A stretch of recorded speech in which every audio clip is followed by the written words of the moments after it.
Comienzo a grabar.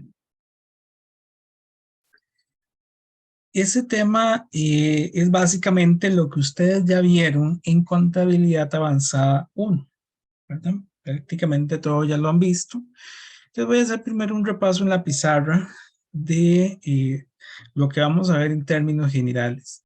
¿Dónde surge este tema de las relaciones y de la parte de control?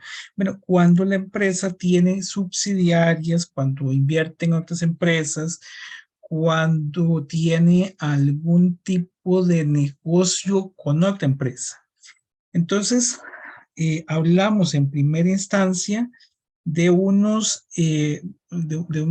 tema que es la preparación de estados financieros separados y consolidados. Voy a ponerlo por aquí.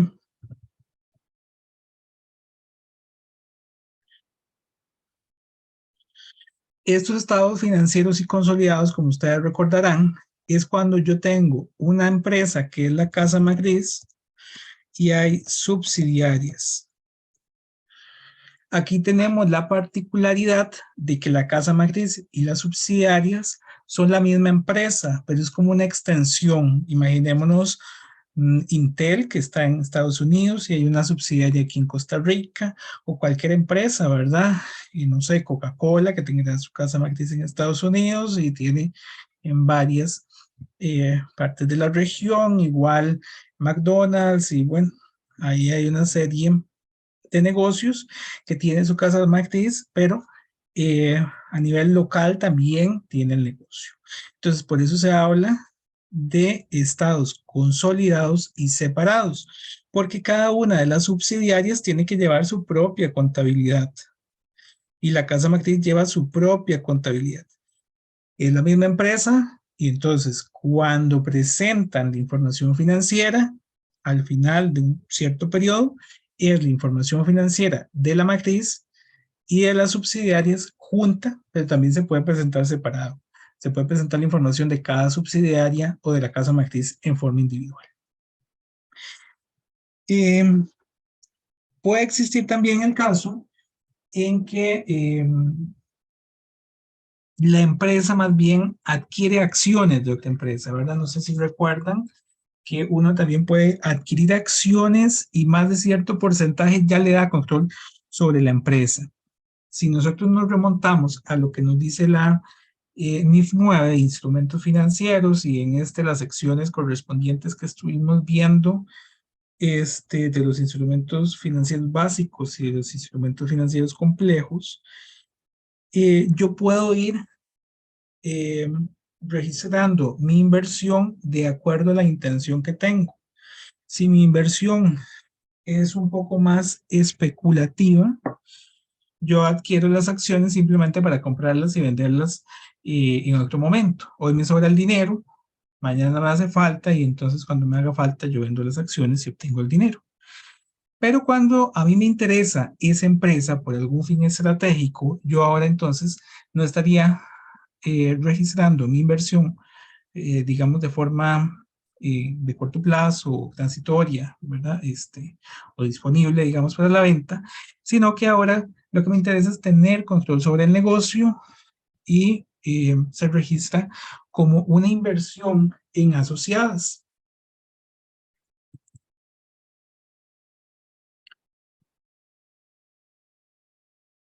Esta es otra posibilidad. La inversión en asociadas, entonces, es adquirir acciones de otra empresa, donde yo tendría cierto control, ¿verdad? Pero hay que tener cuidado.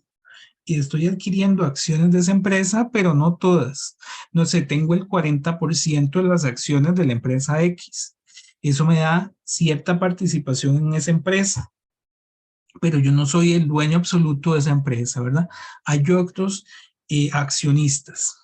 ¿Cuál es la particularidad en este segundo caso? Voy a poner por aquí que son dos.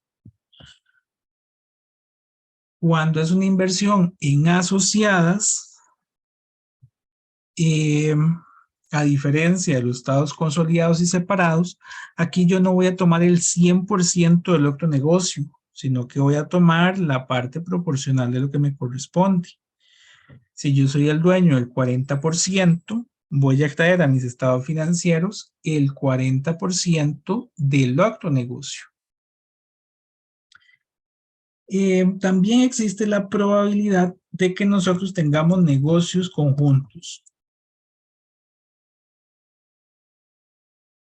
Entonces, en un negocio conjunto hay dos empresas o más, ¿verdad? Que se pusieron de acuerdo para crear un nuevo producto. Voy a salirme un poquitito de inventarme el caso.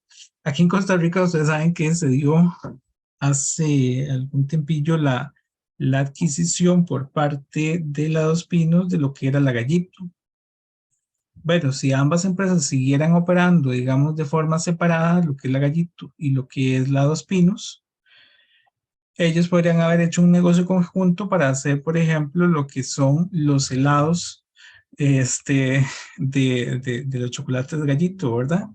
Eso es un negocio conjunto. Son dos empresas que tienen algún, digamos, algún producto que complementa a otro y entonces hacen sinergia, ¿verdad? Una se dedicaba al producto, a los productos lácteos y la otra se dedicaba a los confites y chocolates y generaron ese producto que no es ni uno ni otro.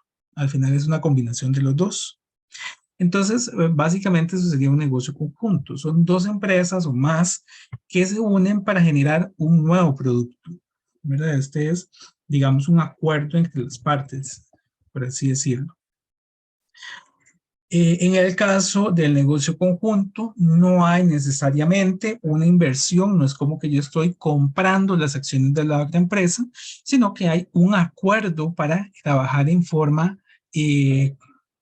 coordinada, los dos juntos, para generar ese producto. Un cuarto escenario, que aquí ya no salimos de aquí sí me sirve el ejemplo de la Dos Pinos. La Dos Pinos adquirió la Gallito, por ejemplo. Eso es una combinación de negocios. Cuando un negocio adquiere el 100% de la otra empresa. Aquí, a diferencia de la inversión en asociadas, no es que tenga un porcentaje, es que compré el 100% del otro negocio.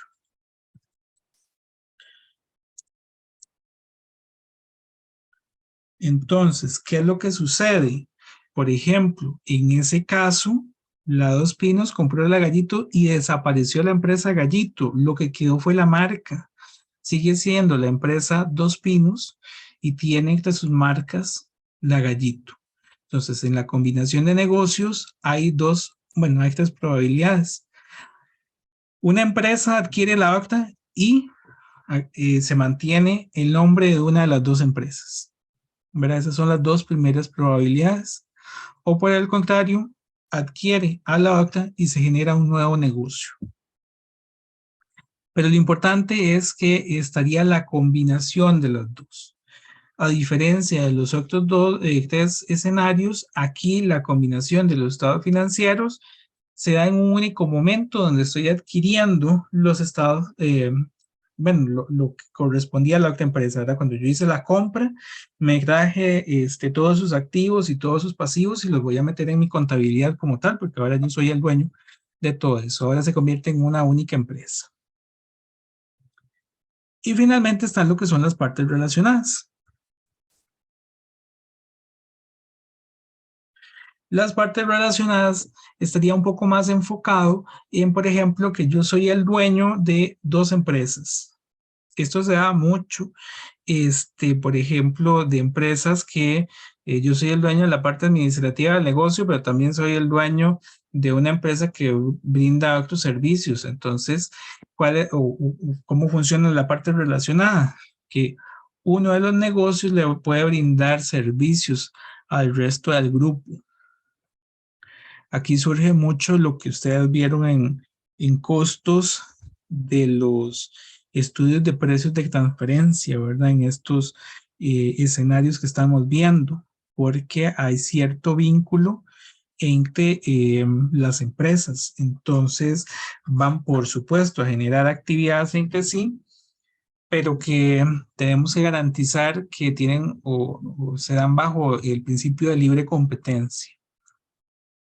Y bueno, básicamente esto es lo que vamos a ver el día de hoy. Y ahí lo vamos a ir viendo con la norma. Pero básicamente son estas 5 posibilidades que es lo que ustedes vieron a lo largo del curso de contabilidad avanzada.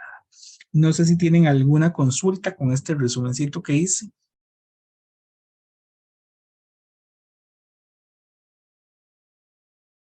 ¿No? De mi Todo parte no. claro. Ok, está bien. Entonces vamos a comenzar.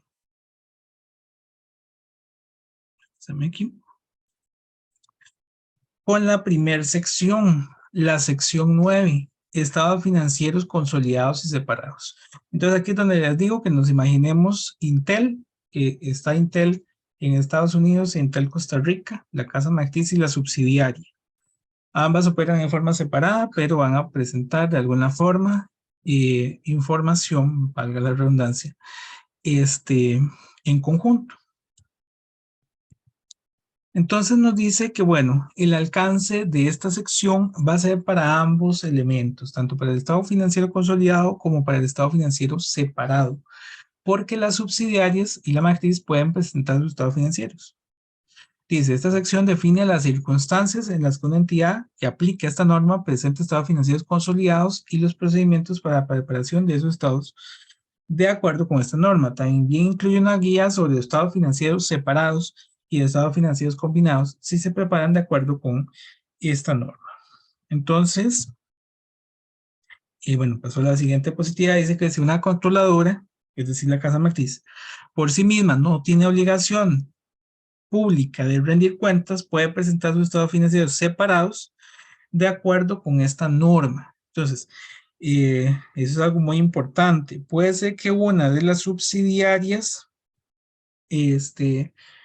o la casa matriz opere en un país donde tiene que presentar información pública.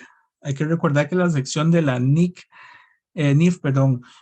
para pymes es propiamente para empresas que cumplían con 2 características. Uno es que no tenían que rendir información pública y lo segundo es que no administraba bienes de terceros, sí, recursos de terceros, como lo hacían los bancos o instituciones financieras. Entonces, vean que puede ser que una de las casas, de las subsidiarias, perdón, tenga que presentar información pública, pero no necesariamente la casa matriz. Entonces, lo que nos dice esta norma es que en ese caso, la casa matriz aplicaría esta norma, pero la subsidiaria tendría que aplicar la NIF completa o los principios de contabilidad generalmente aceptados. ¿Estamos claros con eso? Bueno, digamos que sí. Requerimientos para presentar estados financieros consolidados. Ahora, ¿cómo debo presentar esa información? Los estados financieros consolidados incluirán todas las subsidiarias de la controladora. Entonces, vean que el que tiene que hacer la consolidación es la casa matriz. Entonces, la casa matriz va a presentar toda la información de las subsidiarias en uno solo. Una entidad controladora presentará estados financieros consolidados en los que consolide sus inversiones con subsidiarias. Se exceptúa de esta regla cuando la controladora es ella misma una subsidiaria. Entonces vean que si la controladora a su vez es una subsidiaria de una empresa aún más grande, no tendría que presentar estados financieros consolidados. Quien consolida sería la casa matriz principal. Su controladora última o cualquier controladora intermedia elabora estados financieros con propósito de información general consolidados que cumplen las NIF completas o con esta norma. Entonces, en ese caso también no tendría la obligación de presentar estados financieros consolidados. Existen entonces esos 2 escenarios que son la excepción propiamente. Continuando en esta parte de los requerimientos, nos dice que también se exceptúan de consolidar las subsidiarias que adquieren y mantienen con la intención de venderla o disponer de ella dentro de un año desde su fecha de adquisición. Eh, ¿Verdad? Es una inversión que tendríamos disponible para la venta y bueno, aquí nos dice que es de acuerdo con la sección 11 de instrumentos financieros básicos, ¿verdad? Dice la inversión, pero es una inversión de corto plazo, estaría en instrumentos financieros básicos porque yo espero venderla dentro de máximo 12 meses. Entonces, no tendríamos que consolidarla, sino presentarla como una inversión. Si una subsidiaria que anteriormente fue excluida de la consolidación no se logra disponer de ella, deberá incluirse dentro de la consolidación desde la fecha de adquisición. Entonces, vean que hay que tener muy claro el escenario. Yo la estoy comprando para venderla, pero vean que bajo la segunda hipótesis, yo no llego a venderla y me la dejé. En ese caso, el escenario se complica un poco porque hay que reexpresar los estados financieros y eso pues, no es algo tan sencillo, por eso hay que tener, ¿verdad? Bien el escenario al inicio.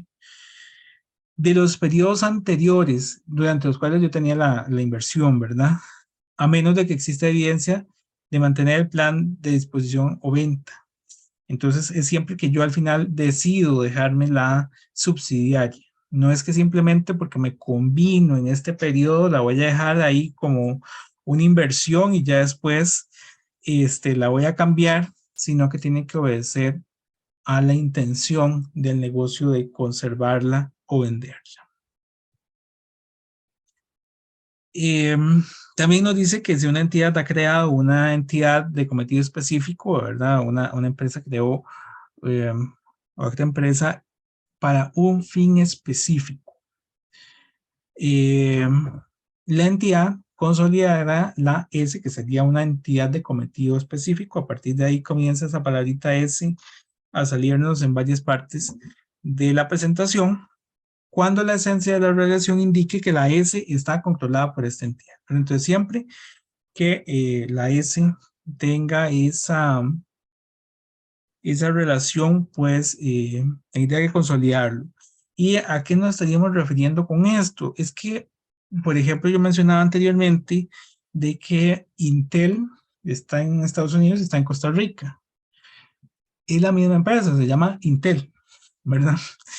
Pero aquí estaría la empresa creando otra empresa, ¿verdad? Una empresa con un nombre diferente que tiene por objetivo algo en concreto.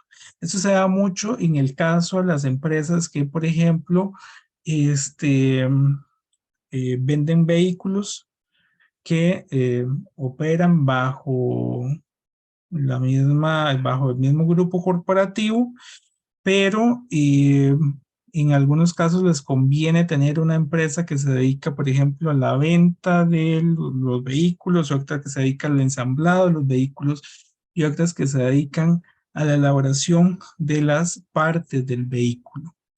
Y no necesariamente todas se llaman igual. Y bueno, en este momento no me acuerdo cómo se llama, por ejemplo, el de Toyota, pero la empresa que hace la parte de financiamiento de los vehículos es parte del grupo Toyota, ¿verdad? Pero es una empresa con otro nombre completamente diferente, aunque pertenece al mismo grupo. Entonces, es una empresa de cometido específico, es para un elemento específico y su nombre cambia. Dice que una subsidiaria no se excluirá de la consolidación por el mero hecho de que el inversor sea una entidad de capital de riesgo u otra entidad análoga. Entonces, la única forma en que se excluye es con las dos razones que se dieron o se mencionaron anteriormente. Que la más importante es mantenerlo para la venta. No se excluirá tampoco la consolidación a una subsidiaria porque sus actividades de negocio sean diferentes a las que se llevan a cabo de las otras entidades del grupo. Porque a veces la S, como mencioné, la entidad de cometido específico, Es una empresa que hace una actividad complementaria diferente. No es el caso, pero imaginémonos, por ejemplo, eh, em, bueno, no, decía decir que, bueno, sí, por ejemplo, en el conglomerado que tiene el Banco Nacional, ellos tienen lo que pasa es que ellos son públicos y ellos aplican las NIC, pero bueno, el ejemplo igual nos quedaría. eh, Cuando ellos hacen la consolidación, tienen la entidad financiera banco, pero también tienen el puesto de bolsa y también tienen la aseguradora. Y eso lo tienen muchas de las instituciones financieras, ¿verdad? Entonces, aun cuando se dedican a actividades diferentes, hay que llevarlas o considerarlas como parte del grupo. Bueno, y aquí para finalizar con esta sección dice que una subsidiaria no se excluye de la consolidación porque opera en una jurisdicción que imponga restricciones a la transferencia de efectivo u otros activos fuera de la jurisdicción. En estos casos anteriores se requiere una revelación pertinente. Entonces, aquí hay ciertas restricciones que impiden a la casa matriz utilizar o aprovechar algunos de los activos que tiene la subsidiaria, pero sigue siendo parte del grupo. Entonces, lo que tenemos, de acuerdo a las secciones que hemos visto anteriormente, por ejemplo, en propiedad, planta y equipo, en inventarios, es que cuando los activos tienen una restricción de uso, y que bueno, en este caso el principal es la parte de efectivo y otros activos, eso hay que revelarlo en las notas de los estados financieros, en las notas de los estados financieros del grupo, porque a nivel local, la empresa opera normalmente, pero lo que no puede hacer es liquidar sus operaciones para llevar el dinero a la casa matriz. Y bueno, aquí un poco ahora ahondando en lo que es la empresa de cometido específico, dice que puede haber sido creada para alcanzar un objetivo concreto y puede tener la forma jurídica de sociedades por acción, fideicomisos o asociaciones con fines empresariales, o bien ser una figura sin forma jurídica de sociedad. Eh, entonces, en ese último, con mayor razón, pues es parte de las actividades de la empresa, ¿verdad? No es como que yo me vaya a quitar un pedacito y decir que eso ya es otra empresa, ¿verdad? Eh, pero vean que, como les decía, la S puede tener otro, digamos, otro nombre por completo y aún así es parte del grupo porque la empresa lo creó para un fin específico. Una entidad preparada de estados financieros consolidados que incluyan la entidad y cualquier F que que esté controlada por esa entidad. Perfectamente, vea lo que mencionaba, puede ser que esté constituida bajo una figura jurídica completamente diferente a la principal. Dice que una entidad controlada es AS cuando se presenten circunstancias tales como, por ejemplo, que las actividades están siendo dirigidas en nombre de la entidad tiene los poderes de decisión últimos sobre las actividades de la S, la entidad tiene los derechos para obtener la mayoría de los beneficios de la S y por tanto expuesta a los riesgos que conlleva, y la entidad retiene la mayoría de los riesgos de la propiedad o residuales relativos a la S o a sus activos. Bueno, esos son las cuatro circunstancias que nos dan de forma de ejemplo, ¿verdad? Puede ser que se dé en la práctica alguno otro. Recordemos las primeras secciones de la norma, que aquí hay que tener mucho cuidado sobre la parte de la esencia de las transacciones, ¿verdad? Tal vez no necesariamente cumple con alguna de estas cuatro, pero siempre es una entidad de cometido específico. No sé si hasta acá llevan alguna consulta. De parte no, profe. ¿Está bien? Ahora, la parte importante, ¿verdad? ¿Cómo se hace la consolidación en el caso de una casa matriz a la subsidiaria? Voy a simplificar, bueno, ya lo vamos a ir viendo ahí con la norma, este, de que lo más importante en la consolidación, en este tipo de consolidaciones, como recordaremos de avanzada 1, es que uno elimina las transacciones entre las partes, las transacciones relacionadas, porque si no la estamos duplicando. Y si yo tengo ventas con terceros, no pasa nada, pero si yo tengo una venta de la casa matriz a la subsidiaria o de la subsidiaria a la casa matriz, uno lo registró como ingreso y el otro lo registró como gasto. Al momento de consolidarlo, se duplica la transacción. Entonces, la idea es eliminar la transacción relacionada. Entonces, nos dice que al preparar estados financieros consolidados, una entidad combinará los estados financieros de la controladora y sus subsidiarias.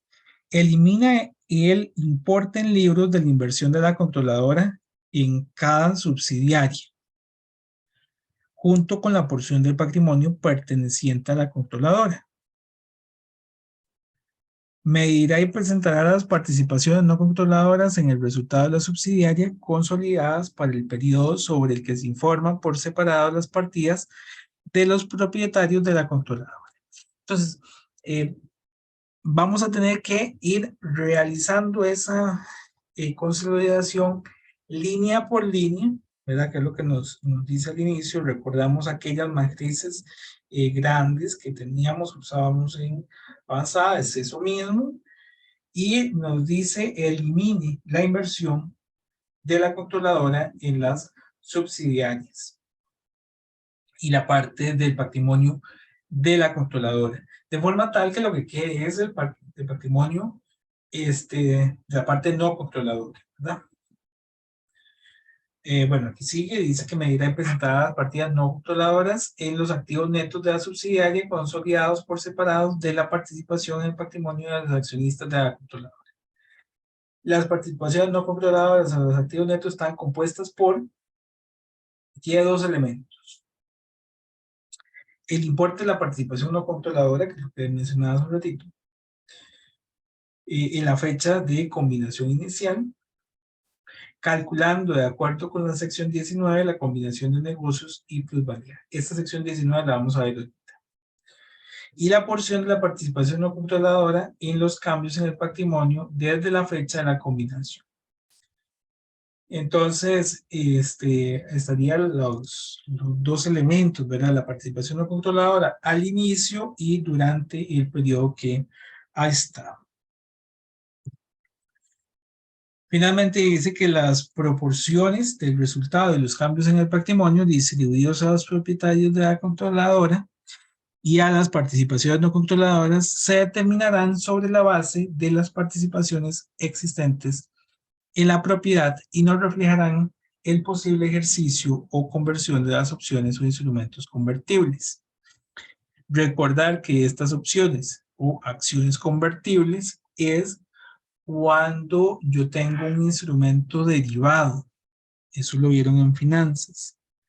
El instrumento derivado es una acción preferente que se puede convertir en acciones comunes o un bono que se puede convertir en acciones comunes o una acción preferente o un bono que tiene la opción de comprar acciones comunes a un precio rebajado. Eso también lo vimos en contabilidad para la parte de la dilución de la utilidad básica por acción. En ese caso, nos dice, cuando usted consolide, no considere, digamos, el efecto de esas conversiones. Hágalo con el que está hoy. Entonces, así lo vamos a hacer. Bueno, y después están las transacciones que están en el grupo, que son las que les decía, hay que eliminarlas. Dice, las transacciones y los saldos intergrupo se eliminan en su totalidad.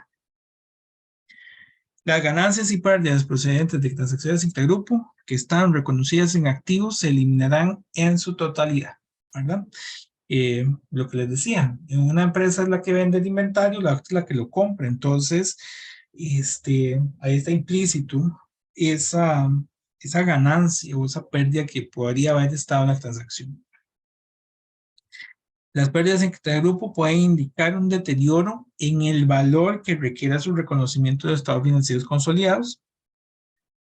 Se aplicarán las diferencias temporarias que surjan de la eliminación de las ganancias y pérdidas procedentes de transacciones intergrupos. Que se recuerdan que son las diferencias temporarias. para retomar ese tema un poquitito.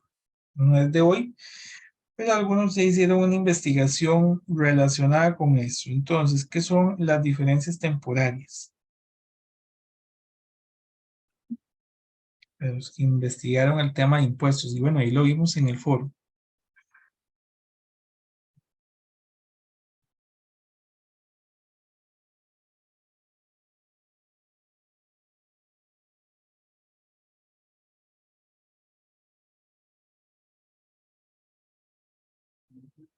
Nadie. Profe, digamos, se refiere como, bueno, nosotros estuvimos tocando el tema del impuesto al valor agregado. Ujú. Digamos, se refiere a como cuando uno realizaba el registro del IVA soportado y el IVA devengado. Sí, es parecido. Sí, lo único es que en ese caso la diferencia la llevamos al costo de ventas, ¿verdad? Que es lo que nos dice la ley del impuesto sobre las ventas. Estas diferencias transitorias, bueno, sí tiene un contexto parecido. Tributariamente, yo pagué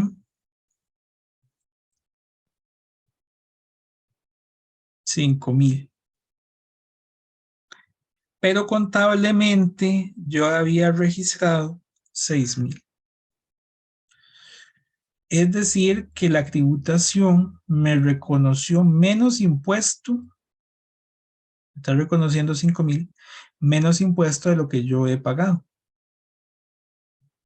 Es lo que decía la compañera. Hay un IVA soportado que es diferente del IVA devengado. Entonces, esa diferencia puede ser temporaria o permanente.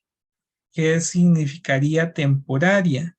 De que hoy sí no me reconocieron estos 1,000, pero tal vez el próximo mes o el próximo año, ya ahora sí puedo incluir esos 1,000. Si fuera una diferencia permanente, nunca voy a poder reconocer esos 1,000.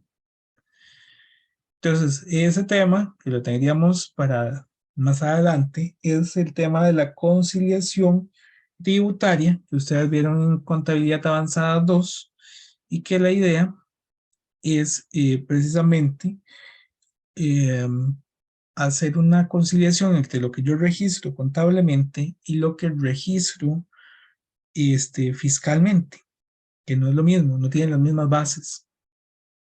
Entonces, aquí cuando yo hago la determinación de las transacciones en cada grupo, tengo que considerar esas diferencias temporarias que se van a aplicar de las transacciones intragrupo.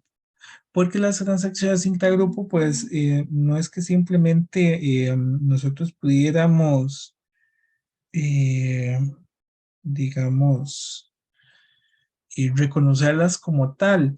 Las transacciones entre partes vinculadas, la administración tributaria inclusive nos pide que hagamos un estudio de precios de transferencia. Esto está muy de moda en la actualidad, es una, digamos, área muy importante para los contadores que ofrecen esos estudios de precios de transferencia, que básicamente lo que hace es que esas transacciones intragrupo no generen las diferencias temporales, y si las genera, pues que las logremos identificar precisamente para que al momento de hacer la consolidación las podamos eliminar y pues que no afecten el cumplimiento de alguna obligación de la empresa.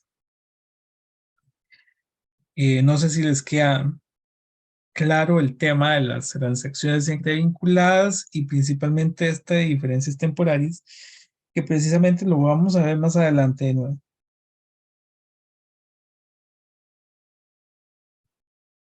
Sí, o más o menos. Sí, profe.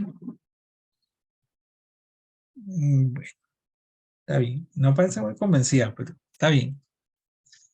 Vamos a la fecha de presentación uniforme. Bueno, ya vamos a ir viendo también lo que dice la norma, pero la idea con la fecha de presentación uniforme es que yo no voy a consolidar unos estados financieros que son del mes de marzo con unos que son de junio, con unos que son de diciembre. Yo necesito que todas las empresas hayan hecho corte al, no sé, 31 de diciembre.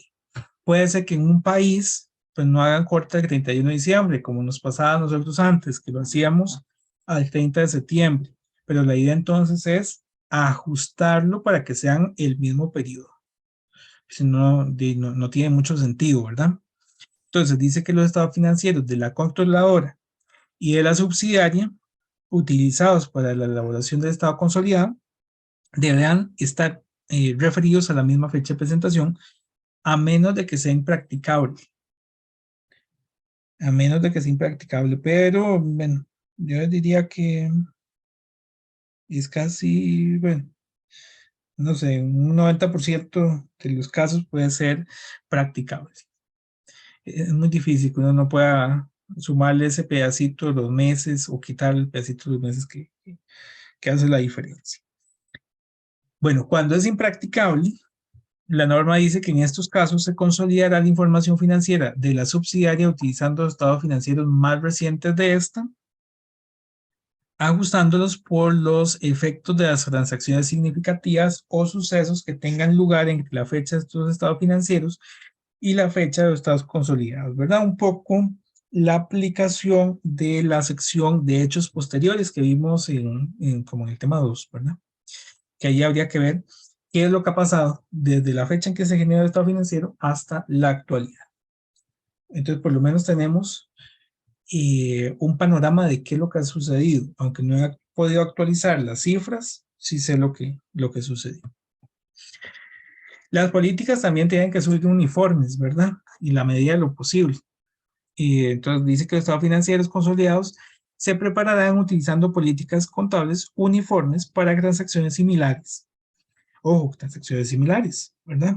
Eso no quiere decir que, por ejemplo, si la casa matriz utiliza inventario PEPS y la subsidiaria inventario promedio, que yo tengo que hacer que las dos sean PEPS. No puede ser que las características del inventario de la casa matriz sean diferentes de la subsidiaria. Entonces, de ahí, pues no, ¿verdad? Pero si es el mismo tipo de inventario, no tiene ningún sentido que uno utilice una política y la otra una política diferente. Siempre que sea la misma transacción, las dos tienen que tener la misma política. Si un miembro del grupo utiliza políticas contables diferentes de las adoptadas en los estados financieros consolidados, se realizarán los ajustes adecuados en los estados financieros al elaborar los estados financieros consolidados, ¿verdad? Entonces ahí habría que hacer ajustes en caso de que tengan diferencias. Y bueno, tomando un poco el tema que nos mencionaban antes, ¿verdad? Unas diapositivas antes, de la adquisición y disposición de subsidiarias, es decir, cuando yo adquiría la subsidiaria para venderla. Entonces aquí nos amplían el tema. Dice que los ingresos y gastos de una subsidiaria se incluirán en los estados financieros consolidados desde la fecha de su adquisición hasta la fecha en que la controladora deje de controlar a la subsidiaria. Entonces, si yo la adquiero, pero para dejármela, ¿verdad? Sin intenciones de venderla, desde la fecha de adquisición ya yo podría consolidar la información. Cuando una controladora cese su control, la diferencia entre los recursos obtenidos por la disposición y su importe en libros se reconocerá en el resultado del periodo del estado del resultado integral, tanto consolidado como separado. Entonces, vean que cuando yo vendo la subsidiaria, la ganancia o pérdida iría al estado de resultados como la ganancia o pérdida de cualquier inversión, queda normal. El importe acumulado de las diferencias de cambio que se realizan con una subsidiaria extranjera reconocidas en otro resultado integral. Esto lo vieron también en contabilizaciones especiales. Ustedes recordarán que puede ser que una de las empresas maneja una moneda. Por ejemplo, la casa matriz es en dólares y la subsidiaria en colones. Entonces, para hacer la consolidación hay que pasar la subsidiaria de colones a dólares. Ese pase de colones a dólares daría una ganancia o pérdida por diferencial cambiario. La diferencia total de esos, de convertir esos estados financieros, se llevan al otro resultado integral, igual que los estados normales, ¿verdad?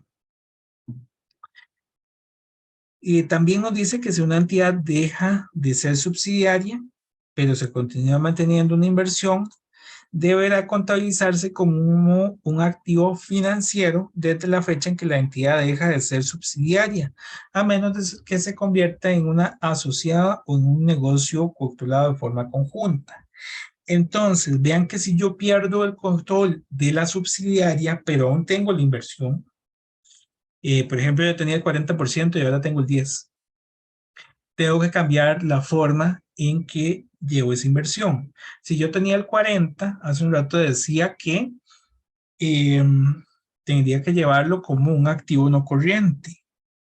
Pero si ahora tengo nada más el 10% de las acciones, tendría que clasificarlo de acuerdo con la sección de instrumentos financieros como una inversión puede ser de corto plazo disponible para la venta. Y nos dice también que le importan libros de la inversión en la fecha en que la entidad deje de ser una subsidiaria, deberá considerarse como el costo en la medición inicial del activo financiero. Entonces, vean que se hace la salida al costo. Ahora, participaciones no controladoras en subsidiarias. Este es el caso contrario. Aquí yo tengo la inversión en la subsidiaria, pero no soy controlador. No soy necesariamente la casa matriz. Entonces, una empresa presentará las participaciones no controladoras en el estado de situación financiera consolidado dentro del patrimonio, en este caso, por separado del patrimonio de los propietarios de la controladora. Entonces, si recuerdan, uno puede presentar los estados financieros y en la parte de patrimonio, cuando vimos el estado de situación financiera, de hecho, ustedes tuvieron que hacer en el taller una sección que era la participación no controladora. Eso surge de acá, de esta sección en específico. Cuando existe la inversión, pero yo no tengo de la mayoría, no tengo el suficiente porcentaje para digamos, tener control sobre la empresa. Ahorita vamos a ver a qué nos referíamos con control. Y bueno, nos dice que en ese caso, una entidad revelará las participaciones no controladoras en el resultado del grupo por separado del estado de resultado integral. Entonces, también cuando ustedes hicieron el estado de resultado integral, y si no están en los ejemplos de la presentación, ¿verdad? El estado de resultado integral también nos pedían que lo separáramos cuánta de esa utilidad era de la parte controladora y cuánto es de la parte no controladora. Finalmente ahí nos dice que el resultado y cada componente del otro resultado integral se atribuirán a los propietarios de la controladora y a las participaciones no controladoras, ¿verdad? Ahí se separa.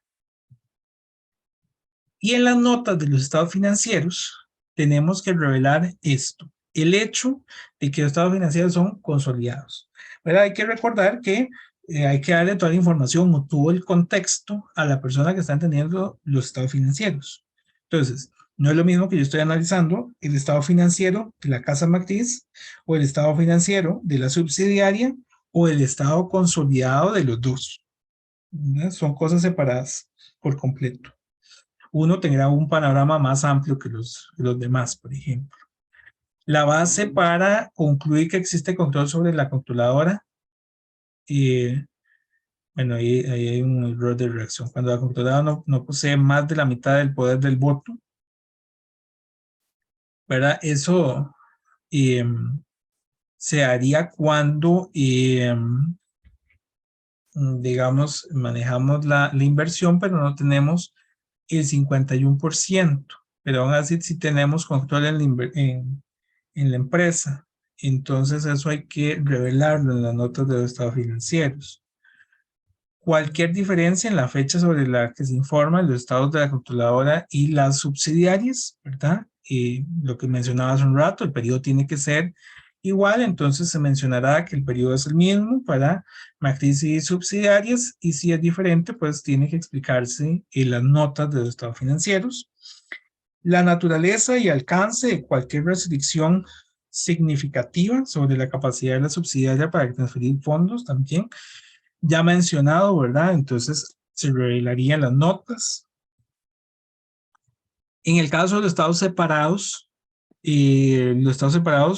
nos dice que son un conjunto de estados financieros presentados por la entidad, además de cualquiera de los siguientes: estados financieros consolidados preparados por una controladora, estados financieros preparados por una controladora exenta de presentar estados financieros consolidados, o estados financieros preparados por una entidad que no es una controladora, pero es una inversión en una asociada o que tiene una participación en un negocio conjunto.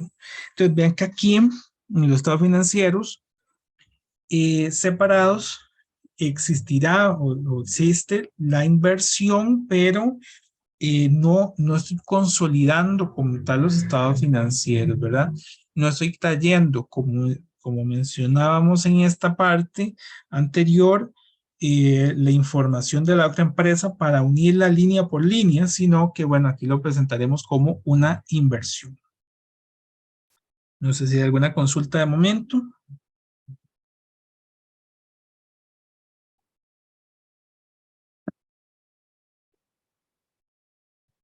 ¿No? Bueno, en este caso, hay que hacer una lección de la política contable, que eso nos dice la sección de la NIF para pymes.